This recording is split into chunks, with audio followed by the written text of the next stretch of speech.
todo mundo abriu aí as suas Bíblias em Filemon. Queria ler essa carta com você, é pequenininha demais. Queria ler junto com vocês aqui. E eu queria fazer algo diferente.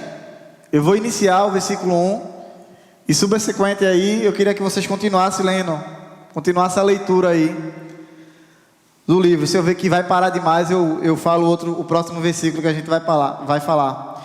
Então, versículo 1 de Paulo a Filemon diz o seguinte: Paulo, prisioneiro de Jesus Cristo, e o irmão Timóteo, ao amado Filemon, nosso cooperador. Versículo 2, alguém?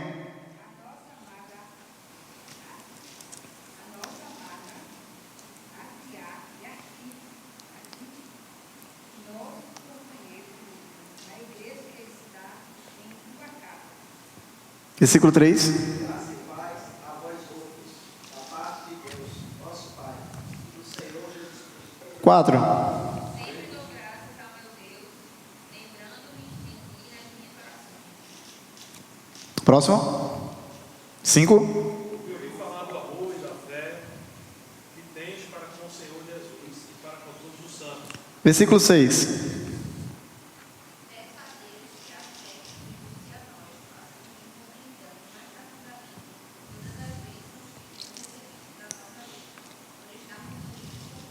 Sete.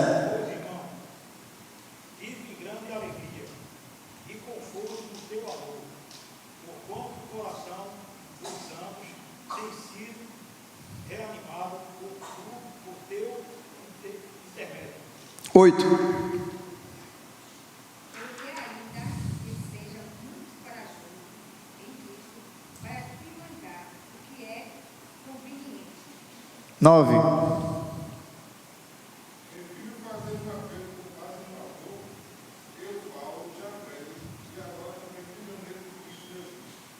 Dez. Abel em favor de meu filho Onésimo, e gerei enquanto estava preso. 11. Outrora ele te foi inútil, mas agora a ti e a mim muito útil. 12. Mando de volta a ti, a ele e ao teu coração. 13. Eu bem que quisera que ter comigo, para que por mim me servisse nas prisões do evangelho.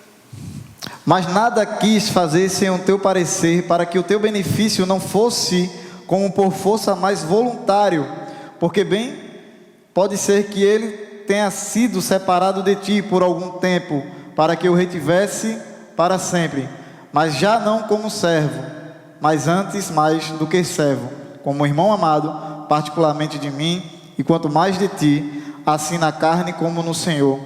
Assim, pois, se me tens por companheiro, recebe-o como a mim mesmo.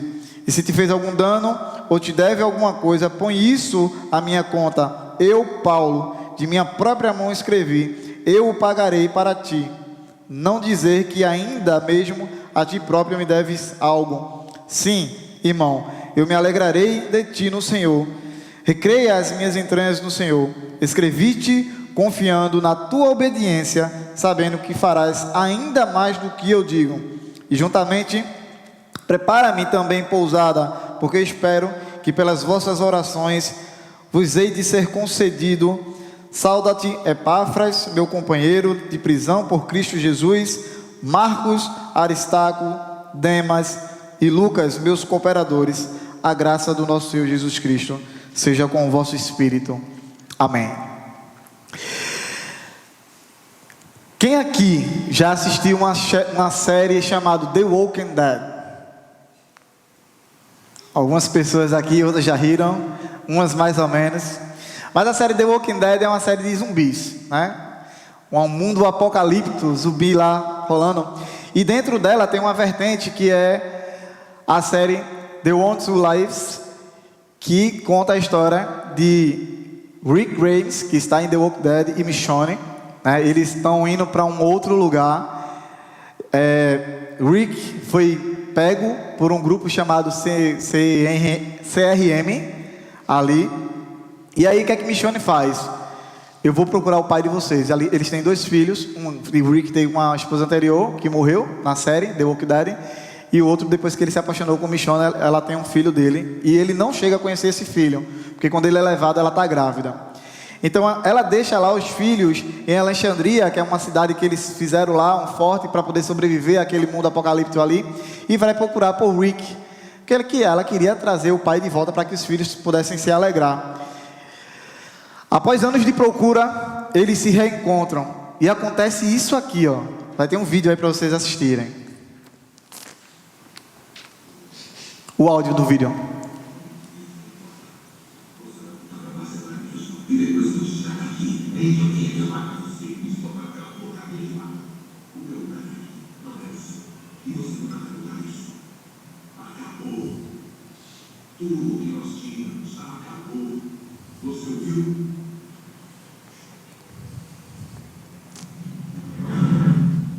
Imagine, 8 a 10 anos de procura, e quando ela encontra aquela pessoa que ela amava, escuta essas palavras.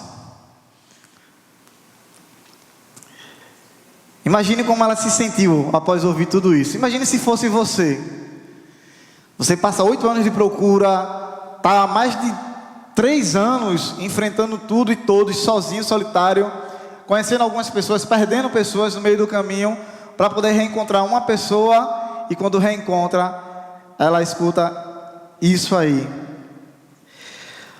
Imagine, e foram anos fora, longe dos filhos, né?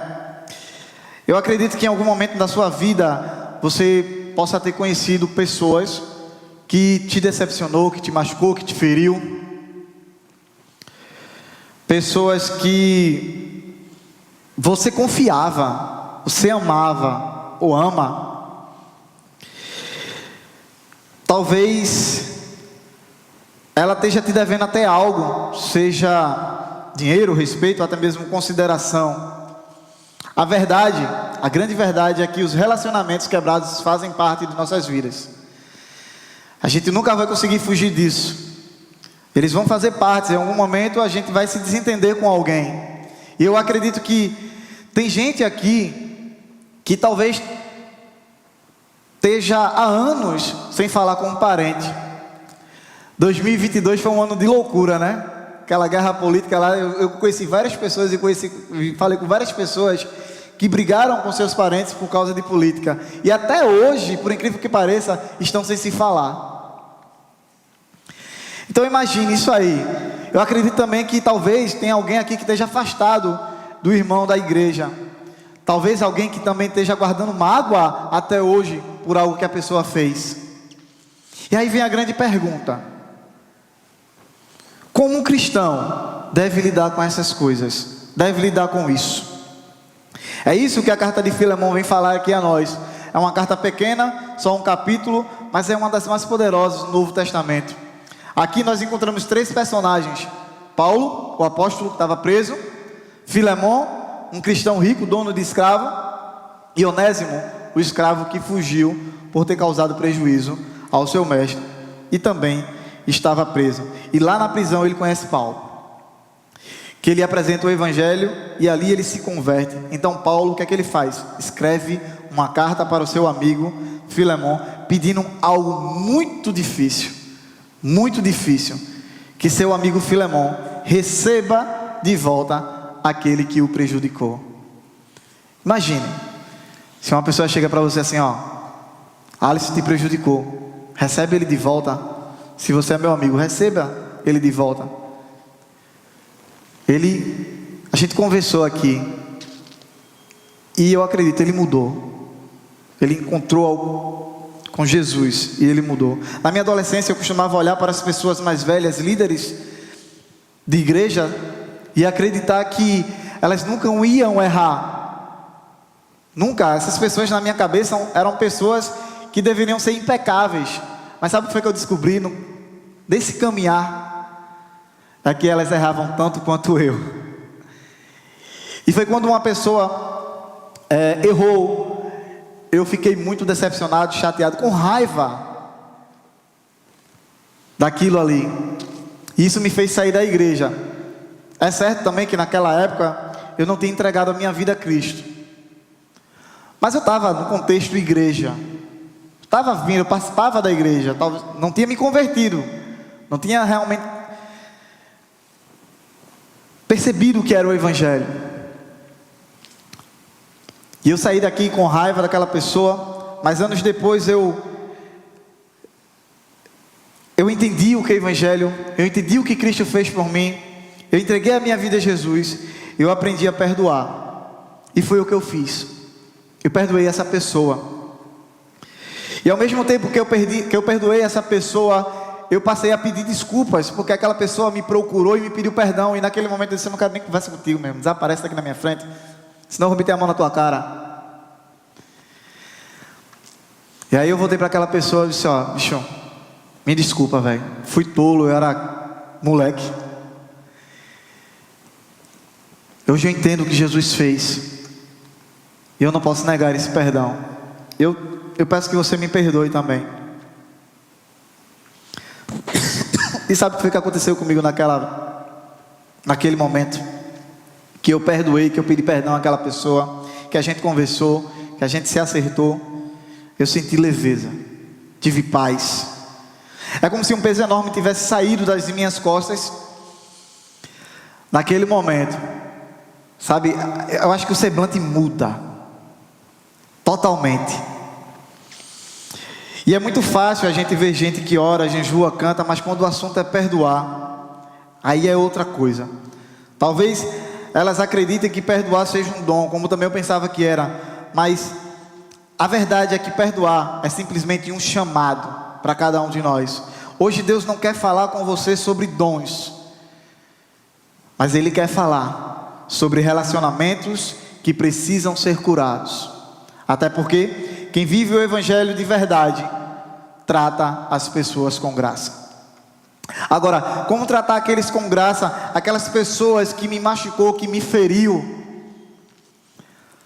Como fazer isso? É ilógico, eu não sei. Como é que eu tenho que ser gracioso com essa pessoa? Afinal de contas, não foi eu que errei com ela, foi ela que errou comigo. E você está me dizendo que eu tenho que agir em graça com essa pessoa? Como eu faço isso?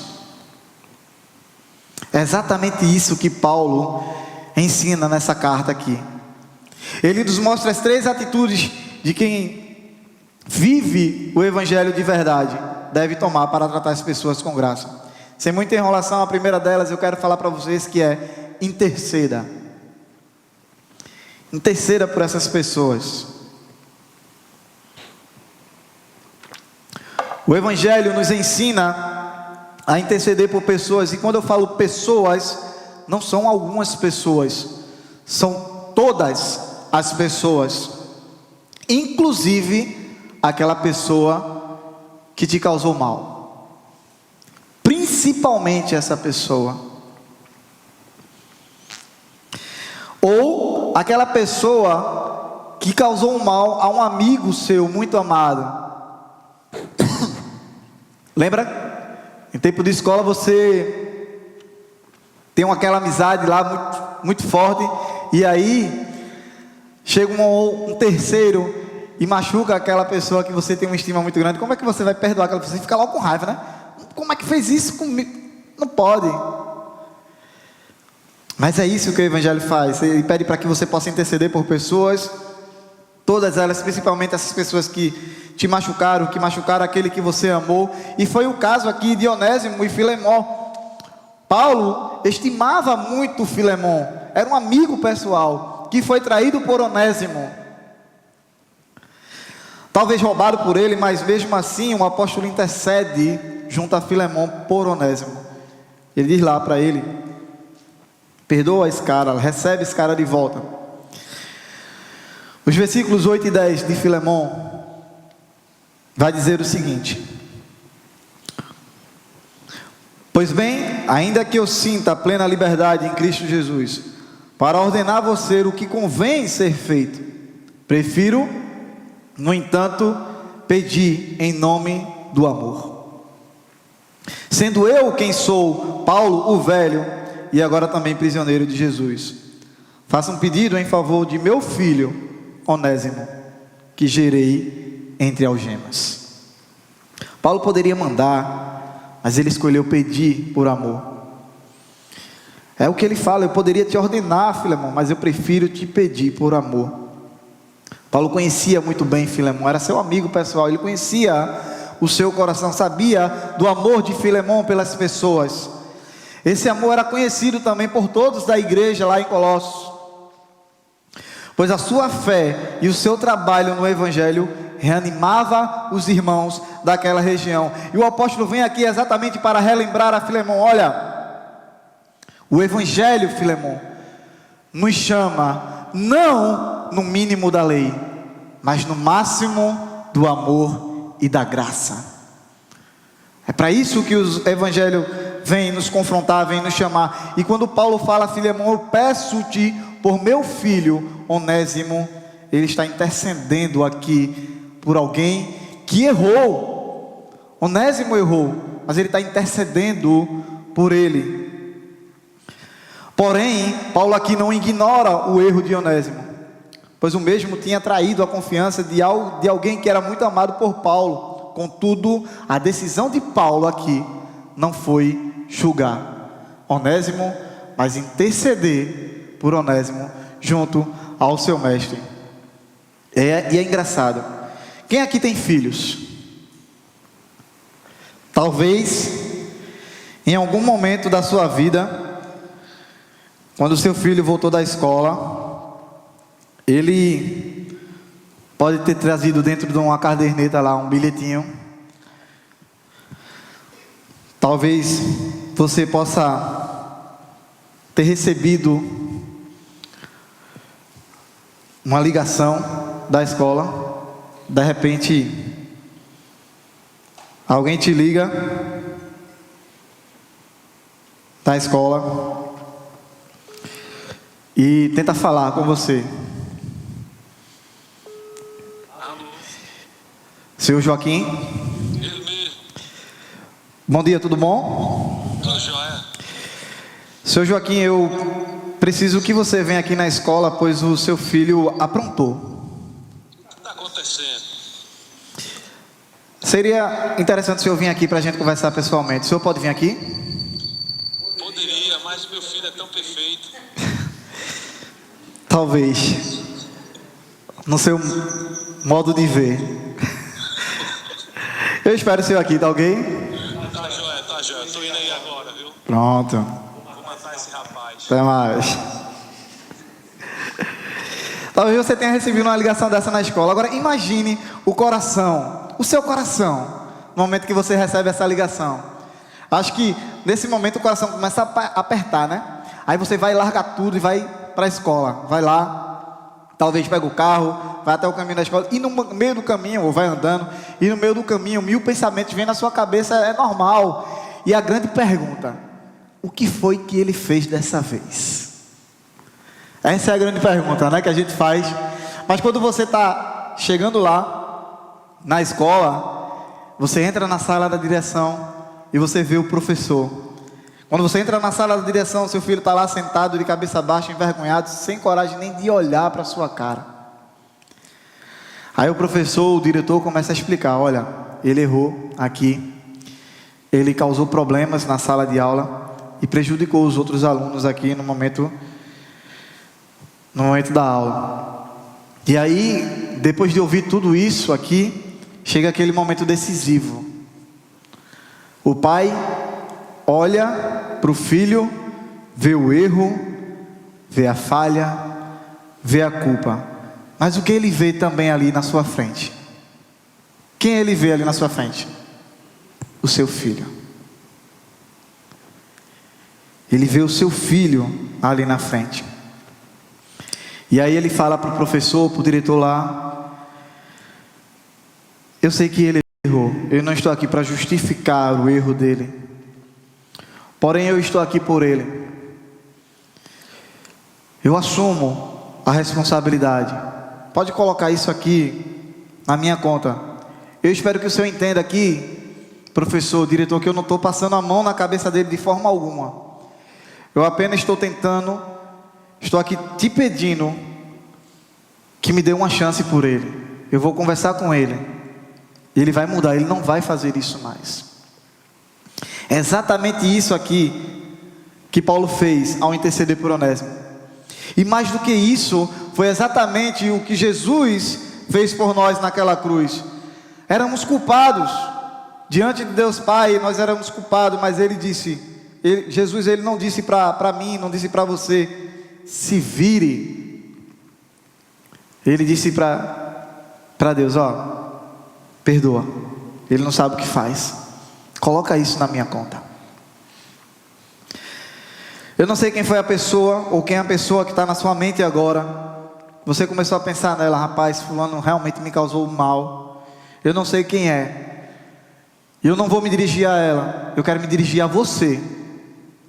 A partir de hoje, o que você deve fazer é parar de apontar para o erro daquela pessoa e começar a interceder por ela. Ore por ela todos os dias, fale com Deus sobre ela e peça a Deus direção de como agir, para que você possa agir em graça. Mande uma mensagem para essa pessoa, sei lá, quando se encontrar com ela, faça algo gentil. Não desista dessa pessoa, até porque Deus não desistiu de você, Ele não desistiu de mim. Saia daqui decidido em parar de cobrar pessoas pelos seus erros e comece a interceder por elas. Graça, meus irmãos, é o caminho da reconciliação. Para viver o evangelho de verdade e tratar as pessoas com graça, não basta apenas interceder por elas, vai além. Tome a segunda atitude: mude de visão. Comece a enxergar as pessoas da forma que Jesus olha, com amor, com graça, por cada um de nós. É exatamente isso que o Evangelho faz. Ele muda a forma como vemos as pessoas. E aí a gente vê isso nos versículos 11, 15 e 16 de Filemon, onde Paulo vai dizer algo muito poderoso. Só vou falar do versículo 11 agora no momento. Versículo 11 ele diz: antes ele era inútil para você. Paulo falando para Filemon: Onésimo era inútil para você antes. Agora atualmente, porém, é útil para você e para mim. É muito interessante esse jogo de palavras que Paulo usa aqui. Antes te foi inútil, mas agora é útil. O apóstolo não fala isso de forma leviana, não. Ele fala isso com um propósito muito específico. O nome de Onésimo vem do grego onésimos, que significa útil, proveitoso ou vantajoso. Só que naquele momento o seu nome não condizia. Paulo encontra com ele na prisão como um fugitivo que tinha criado um problema, causado prejuízo para o seu mestre. Naquele momento Onésimo tinha se tornado inútil para o seu mestre. Essa era a condição dele antes de conhecer Jesus, antes de Paulo apresentar o Evangelho. E essa condição não era muito diferente de nós antes de alguma pessoa que chegou a você e apresentou o Evangelho para você e você creu nesse Evangelho. Não era diferente sua condição antes de crer no Evangelho, antes da redenção em Jesus, antes da própria perspectiva de serviço a Deus. Em Romanos 13, 12 vai falar: alguns, é isso que fala em Romanos 13, 12, está aqui. Alguns se desviaram, é isso que fala? O que é que fala? Todos se desviaram e juntamente se tornaram inúteis. Todos se desviaram. Dessa forma que éramos antes de Jesus, éramos inúteis. Mas aí Jesus veio para mudar essa situação, mudar a nossa história, e agora é transformado por esse Evangelho da graça, através dele, Cristo, e nele somos úteis, não mais escravos, mas sim, hoje, somos irmãos. Ele decidiu agir, tratar cada um de nós com graça, para que pudéssemos ser irmãos dele. amados do Pai, reconciliados por meio de Cristo Jesus. O Evangelho muda o valor das pessoas. E Ele quer mudar o valor de tantos outros, daquelas pessoas que nos machucaram, daquelas pessoas que nos prejudicaram. Como Ele mudou, como Ele te deu valor, o Evangelho quer fazer isso também com essa pessoa. Versículo 15 e 16 de Filemon, nós lemos: talvez ele tenha sido afastado de você temporariamente, a fim de que você o receba para sempre. Tive um propósito.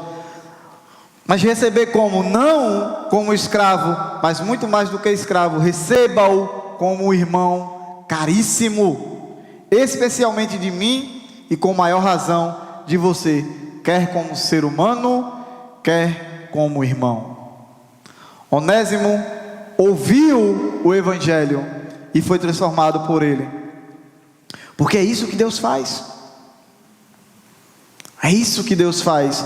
Deus, Ele transforma pessoas até que elas vivam o propósito para o qual foram criadas. Lembre de você antes de Jesus. Mudou um bocado, mudou? E Deus ainda quer fazer muito mais na sua vida. Agora ele, Onésimo, passa a viver de fato o significado do seu nome. Agora ele passa a ser útil, ser proveitoso. Ele não é mais escravo, ele é irmão. Isso me faz lembrar de uma pessoa. Quem aqui conhece Nielso José? Quem conhece esse cara? Nielso José? Talvez por esse nome ninguém conheça, né? Mas se eu falar o outro nome dele que é mais conhecido, Nino do Badoque. Agora todo mundo conhece, né?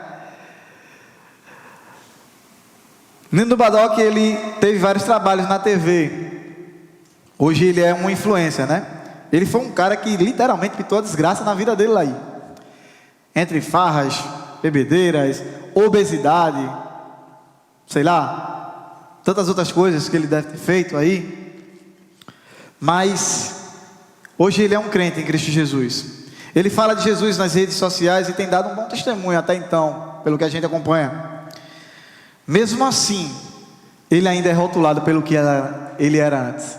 Vejo alguns comentários que até ele mesmo posta, né? Que as pessoas fazem. Ah, fez tanto isso, agora quer... Ah, é tanto assim, e hoje... Sabe?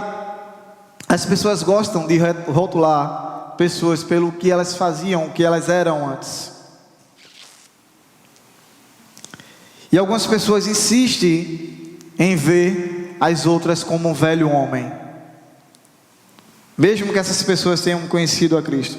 Talvez seja alguém perto de você, sei lá, uma vizinha, por exemplo, que parecia, né, que era a raio do povo ali, mais conhecida como fofoqueira. Mas essa pessoa conheceu Jesus e mudou, e mesmo assim você ainda insiste em dizer que ela é fofoqueira.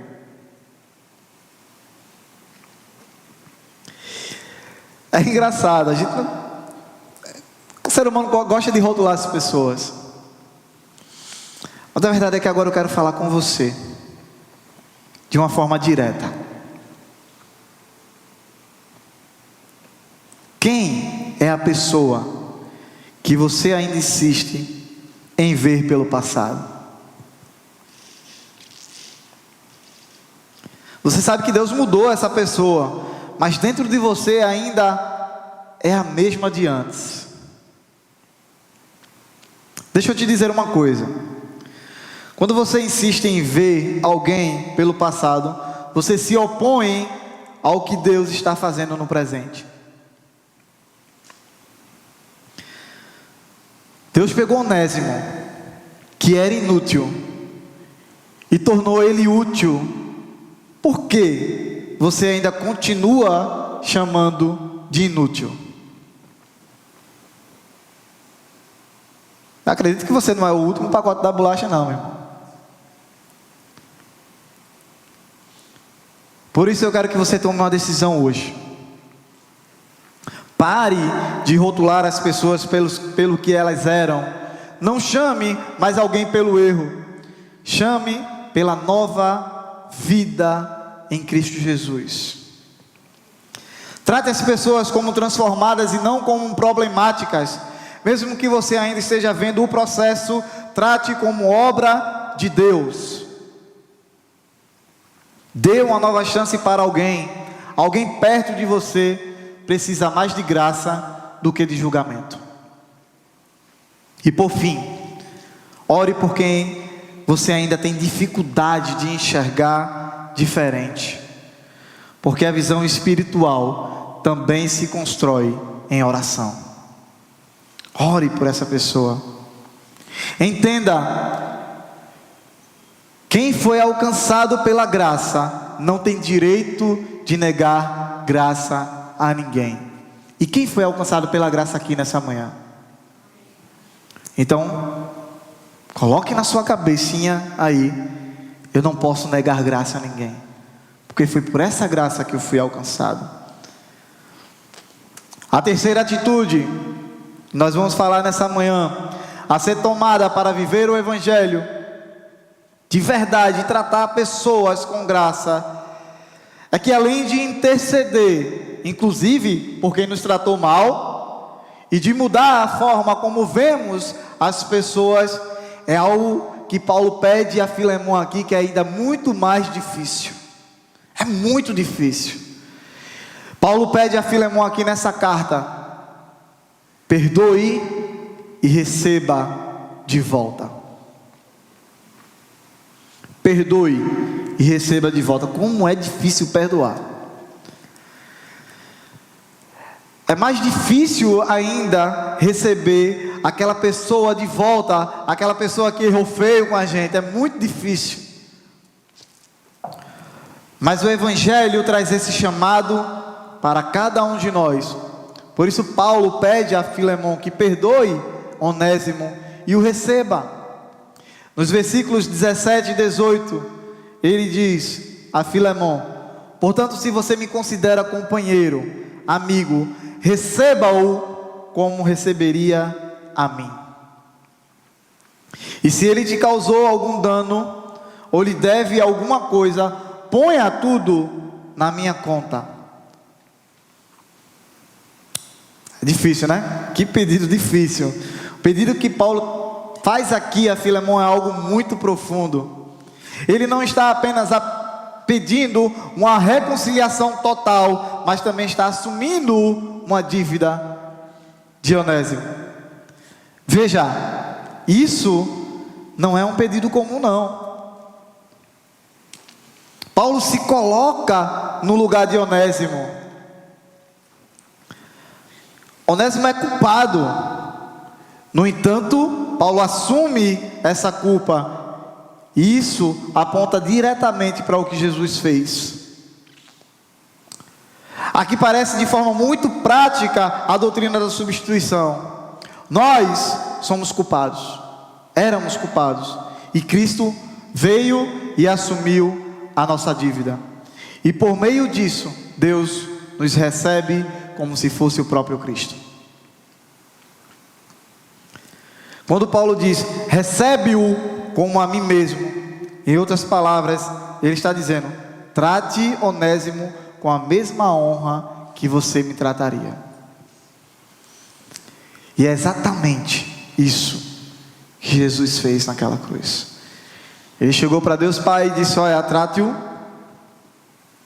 como você me trataria, como você me trata, porque eu assumi essa responsabilidade, essa dívida. Em outras palavras, é isso que Paulo fala para Filemão. Gente, isso aqui reflete claramente a nossa união com Cristo. O crente está em Cristo. Deus não nos recebe com base no que fazemos, mas com base em quem Cristo é. Ou seja, nós não somos aceitos por mérito. A grande verdade é que somos aceitos por nossa identificação com Cristo, com Jesus. E quando Paulo diz, põe isso na minha conta, ele assume a dívida de Onésimo. E isso é o que chamamos de teologia da imputação, onde vemos que os nossos pecados foram colocados em Cristo e a justiça de Cristo foi colocado em cada um de nós. Ou seja, ocorre uma troca aqui. Cristo recebe a nossa culpa e nós que cremos nele recebemos a posição dele. E isso é o retrato do Evangelho. Em 2019, um empresário norte-americano, Robert F. Smith, foi convidado para falar na formatura de uma universidade nos Estados Unidos. E durante o seu discurso, ele fez algo que surpreendeu todo mundo que estava lá. Ele disse lá: eu vou pagar todas as dívidas estudantil de vocês. Agora perceba, eram centenas de alunos, milhões de dólares em dívida, pessoas que passariam anos pagando, talvez nem conseguissem pagar. E de repente, alguém decidiu assumir uma dívida que não era dele. Agora imagine alguém que te deve dinheiro e some, desaparece. Anos depois volta arrependido, e alguém como Robert F. Smith chega para você e diz: olha, recebe ele como se fosse eu, e a dívida dele deixa que eu pago. Isso quebra qualquer lógica humana, não é? É ilógico a gente pensar em uma pessoa vai chegar assim, vai assumir a dívida de outra. Mas foi exatamente isso que Jesus fez ao entregar a sua vida na cruz por nós. Ele disse: deixa que eu pago essa dívida. Você não vai pagar essa dívida. Você não, até porque você não consegue, Alisson. Você não vai conseguir pagar essa dívida, deixa que eu pago. Diante disso, você precisa parar de tratar as pessoas pelo erro que ela cometeu. Se Deus não está mais cobrando, por que você insiste em cobrar? Comece a tratá-la pela graça que Deus já liberou sobre ela e sobre você. Então perdoe, mesmo sem sentir vontade. Perdão não é um sentimento, é uma decisão. Você decide perdoar. Jesus Cristo decidiu perdoar cada um de nós. Por isso, pare de cobrar essa dívida e abra espaço para um recomeço. Se a pessoa está arrependida, não feche a porta. Receba. O Evangelho sempre cria uma chance de restauração. E se eu e você, nós fomos restaurados, quem somos nós para dizer que o outro não vai ser? Eu costumo dizer, eu não sou nenhuma cocada doce não, nunca fui. Não sou um docinho de coco. Mas mesmo assim Jesus Cristo fez isso por mim. Ele restaurou a minha vida. Por que não acreditar que Ele faz isso com outras pessoas? É engraçado que a gente fala alguns versículos e parece que a gente não sabe a dimensão que Ele alcança. Meu Deus é o Deus do impossível. E por que é impossível Ele mudar a vida daquela pessoa que eu começo a rotular que ela não mudou? Isso é mentira, ela não mudou não, Deus não mudou a vida de ninguém não. Já parou para pensar? Parece que Deus só é o Deus do impossível quando a gente quer alguma coisa.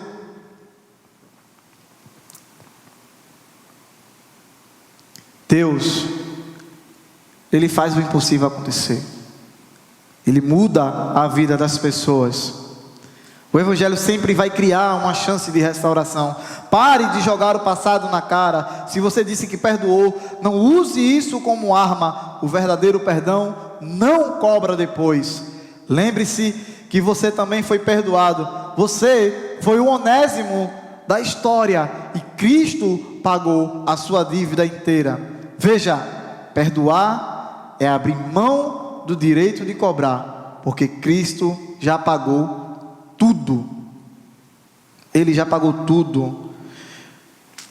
Chegando ao final, eu quero que você lembre de algo simples, mas muito profundo.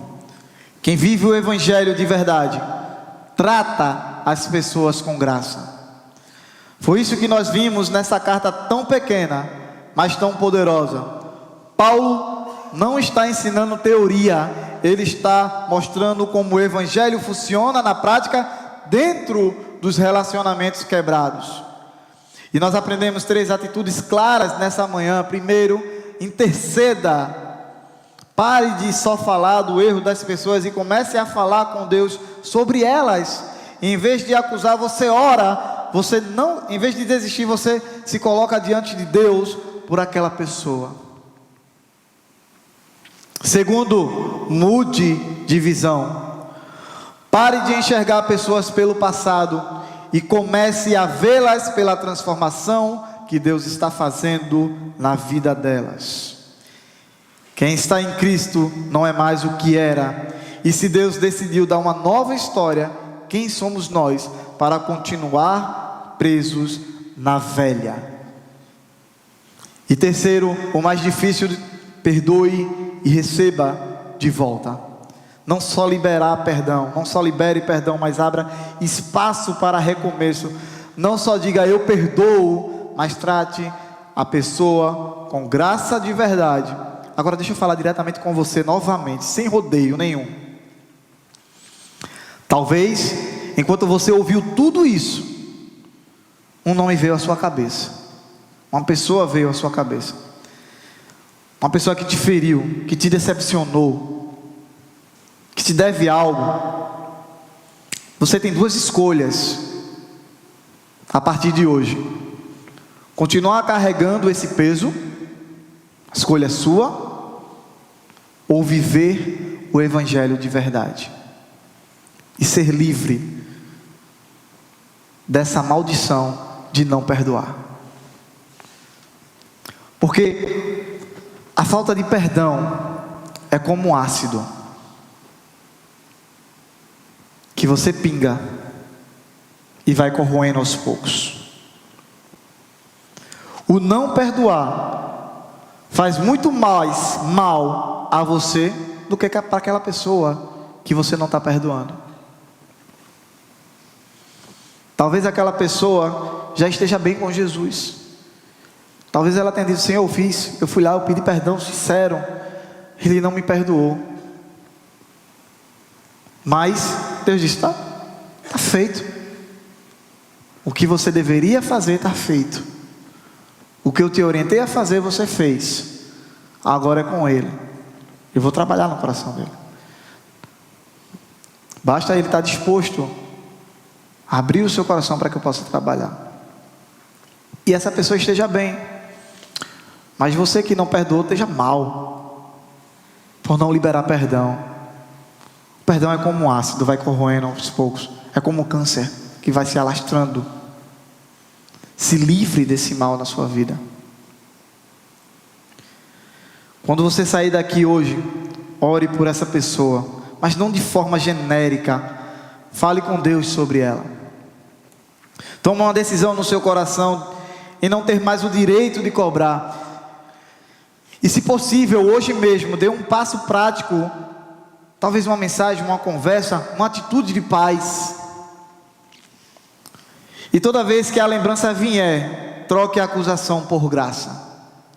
Porque no final de contas, Deus fez isso com você. Você não foi aceito porque merecia. Você foi aceito porque Cristo pagou a sua dívida. Então viva isso. Se Cristo pagou tudo por você, você não tem mais o direito de cobrar os outros. E eu queria te desafiar essa semana, te propor algo muito simples, mas que pode mudar muita coisa dentro de você. Escolha uma pessoa específica, uma só, específica, que você ainda tem dificuldade de lidar, e faça 3 coisas práticas. Primeiro, ore por essa pessoa todos os dias, mas não uma oração rápida. Ore pedindo que Deus abençoe, cuide e transforme a vida dela. Mesmo que no começo isso seja difícil, continue todos os dias a fazer isso nessa semana. Porque Deus vai trabalhar no teu coração em relação a isso, tenho certeza. Segundo, pare de falar do erro dela. Se alguém tocar no assunto, você não alimenta mais a conversa. Nada de fofoca, nada de crítica. Quebre esse ciclo da sua vida. E terceiro, dê um passo de graça. Como eu disse anteriormente, mande uma mensagem, cumprimente, trate-a com respeito. Não precisa forçar algo artificial, mas dê um sinal real de que você não está mais em guerra com essa pessoa. Porque no final, o maior milagre de Deus não é apenas salvar pessoas, é também restaurar relacionamentos. E talvez o próximo milagre comece com você. Comece em você. Lembre-se, a graça é o caminho da reconciliação.